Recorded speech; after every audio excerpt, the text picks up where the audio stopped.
Atenção, mulheres que estão me acompanhando. Vamos falar sobre fibromialgia. É uma palavrinha complicada e dói muito, né? Dói muito. A mulher que tem isso sofre demais. E não é pouca gente não, tá? Segundo a Organização Mundial da Saúde, 3% das mulheres sofrem com isso. Aparece pouco, multiplica isso pelo tanto de mulheres que nós temos. E muitas delas sofrem sem saber que tem. Nós pegamos uma personagem aqui que vai contar um pouquinho sobre isso e daqui a pouco vou falar ao vivo com uma doutora aqui no estúdio. Então, se você, mulher, tem perguntas, já quiser mandar, 991210893 é o nosso WhatsApp. Primeiro eu te mostro a reportagem. Normalmente, quando é uma dor mais aguda, eu falo que são várias agulhas grossas saindo do meu osso e vindo para a carne. Tem vezes que é só um incômodo, que parece que é uma... Parece que meu corpo tá formigando, mas ao mesmo tempo tá anestesiado, tá fraco. Eu tenho muita dificuldade em me movimentar mesmo. Não é sempre, mas normalmente é isso. E quando é uma dor mais aguda, aí é essa sensação, que tem alguma coisa saindo de você e que você não consegue se mexer. A Thaís convive com esse tipo de dor há quase 10 anos. Aos 17, começaram os primeiros sintomas. Eu fui diagnosticada com cefaleia tensional crônica, né, que é uma dor de cabeça bem forte causada por tensão muscular. Depois de um trauma emocional, em 2020 as dores se espalharam pelo resto do corpo e a jornalista mal conseguia fazer as atividades básicas do dia a dia. Até o hobby de fazer doces foi prejudicado pelas crises. A primeira vez que eu percebi a dor, que eu falei, ok, tem alguma coisa errada, foi no inverno. Eu estava trabalhando e não conseguia mexer a mão. Fiquei olhando assim para ver se tinha machucado, se estava inchado, alguma coisa, e não tinha nada, era só dor. Foram diversos exames e consultas até receber o diagnóstico. A fibromialgia costuma atingir principalmente as mulheres entre 25 e 50 anos.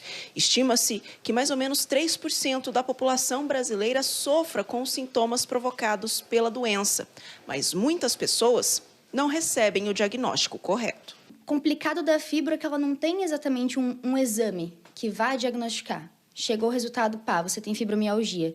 Eu fiz um monte de exame para descartar outras coisas, para chegar na conclusão de que era fibromialgia. Basicamente, é uma dor crônica, psicossomática, né, causada por transtornos emocionais, vamos dizer assim. A fibromialgia é uma doença crônica, ou seja, não tem cura.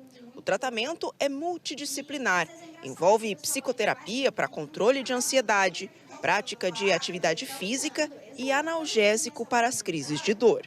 Depois de tanto tempo de sofrimento, a Thaís aprendeu a conviver com a situação.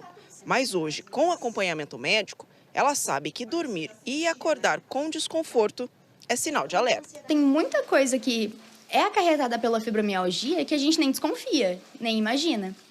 Então tem um dia que eu vou simplesmente esquecer algumas coisas com o passar do dia ou algumas informações que eu não consigo gravar. Tem dias que eu não vou conseguir levantar da cama e tem dias que tá tudo bem, só tô com uma dorzinha. Não é normal você sentir dor todo dia. Não é. Tudo bem, você pode estar acostumado, mas não é normal. Se você tá com dor, se você tá incomodado, procura um médico. Procura uma solução, porque não é normal e isso só vai piorando. Eu senti dor por anos sem saber. Que triste isso, né, gente? Aqui no estúdio está comigo a reumatologista, a doutora Mayara Silveira. Obrigado, doutora, pela presença. Que relato, né? Acho que isso deve chegar direto no consultório de mulheres que sofrem por anos, muitas delas sem entender essa dor. O que a gente pode explicar sobre isso? Boa tarde, doutora. Boa tarde a todos. É muito frequente, cada vez mais, a fibromialgia, né? E o diagnóstico precoce é muito importante, porque, como ela falou na entrevista, não é normal sentir dor. Então, muitas vezes as mulheres ficam sentindo dor e acreditam que isso é normal. Então, isso posterga mais, atrasa mais esse diagnóstico, que muitas vezes não é tão fácil, e causa esse sofrimento todo, esse dano, né, na rotina da pessoa.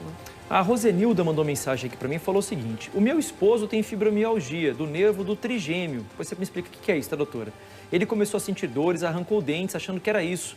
Mas o problema continuou. Só descobrimos o que era depois que fez uma tomografia. Então passou por um neurologista e toma remédio de uso contínuo. Então a pessoa vai tentando identificar, matar onde é a dor.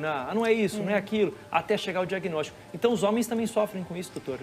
Os homens sofrem, é claro que não é na mesma proporção que as mulheres, mas a neuralgia do trigêmeo, que é uma inflamaçãozinha que causa num nervinho, ela é diferente da fibromialgia. Tá. Mas ela causa uma dor tão importante também, né?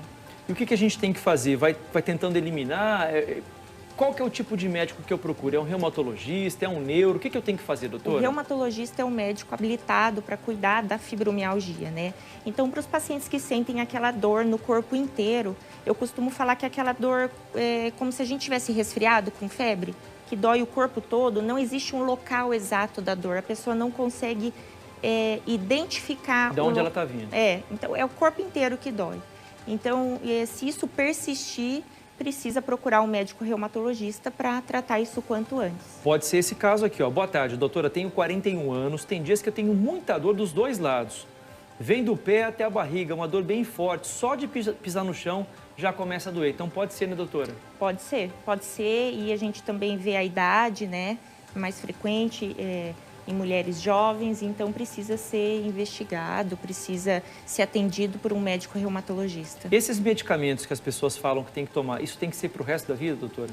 Isso é uma pergunta muito frequente. Então, assim, o tratamento da fibromialgia não é só medicamentoso, né? Então, a gente não pode focar só nisso. O que mais eu tenho que fazer? O exercício físico, assim, é primordial. A pessoa com fibromialgia, de forma alguma, pode ficar sem exercício físico de rotina. O quadro emocional também contribui muito. Então, muitos pacientes eu encaminho até para psicólogo, né? Porque isso contribui muito também para o tratamento, né? Um sono reparador e o tratamento medicamentoso. Que tipo de exercício que a pessoa pode fazer? Tem exercícios específicos que ela possa fazer? É o exercício que ela mais gosta. Porque não adianta eu orientar a fazer uma coisa e ela não gostar. Vai ser forçado, né? Exato. Então, ela precisa identificar o exercício que ela mais gosta de fazer e fazer com frequência, né? Ter uma rotina de exercício. A minha mãe, Maria, ela tem muita falta de ar e artrose na perna.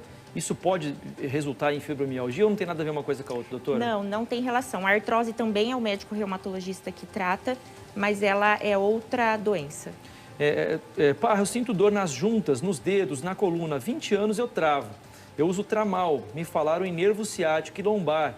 Lombar aguda, tenho 53 anos. Falou que nem consegue trabalhar, doutora. Então é um quadro bem grave aqui, né? E há 20 anos, um quadro de dor, isso aí precisa ser investigado bem, porque também o uso do Tramal de forma contínua não é legal. Faz bem, né?